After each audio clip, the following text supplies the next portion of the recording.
Diyan mga kalibel, medyo masama yung panahon dito ngayon. Kita nyo yung ulap. Yan yung ulap oh. Ang dilim, parang mayroong nangyayaring dilubyo. Kaya pala nag-announce yung government ng Qatar na yung bahana, ilang ulan pa lang, kunting ulan pa lang, bahana. Basa na. Pero ang lakas ng hangin. Nanggagaling dito yung hangin.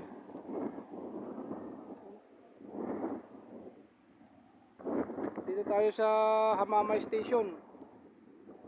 Ang lakas ng hangin. Tapos ang dilim.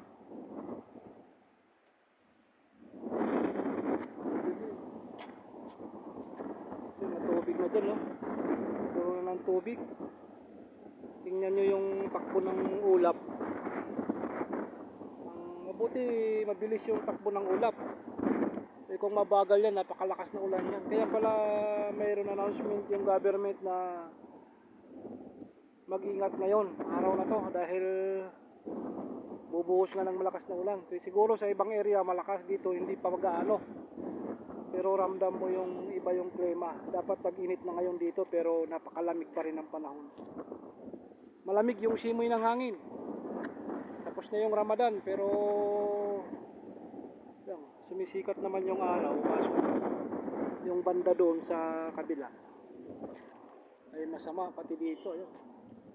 Masama yung ng langit. Masama ng lagay ng langit. Nagagalit ang langit ngayon. Itim na itim. Na may kasamang konting dalugdog. Dito tayo ngayon sa bandang Al Hamama, Bukod Station, Salal, malapit sa Salal. Actually yung nadaanan natin kanina medyo baha-baha na. Umaaraw naman siya kasi malakas yung ng hangin. Natatangay yung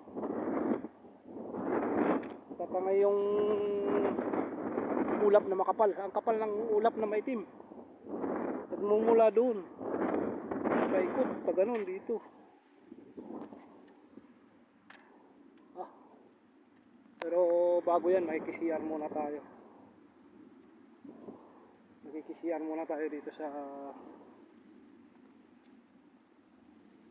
gasoline station.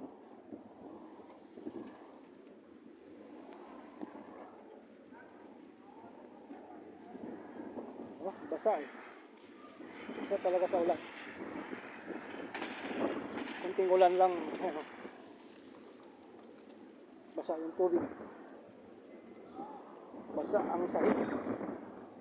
CR muna tayo rito.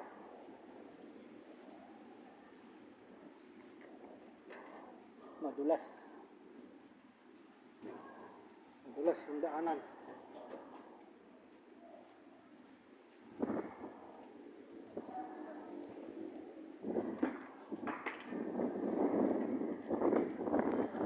Lamig ng hangin.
Baha na, baha.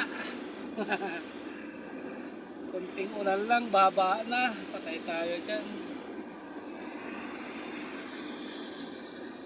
Tambay muna tayo dito sa Wukod Hamama. Wukod Hamama, Al Hamama 1. Tapagas muna tayo dito sa ating suki na gasoline station. Alright, rock and roll.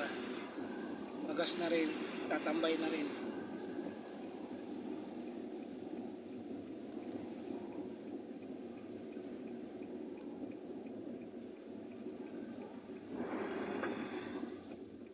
Tapagas muna tayo rito mga kalibel. Alright.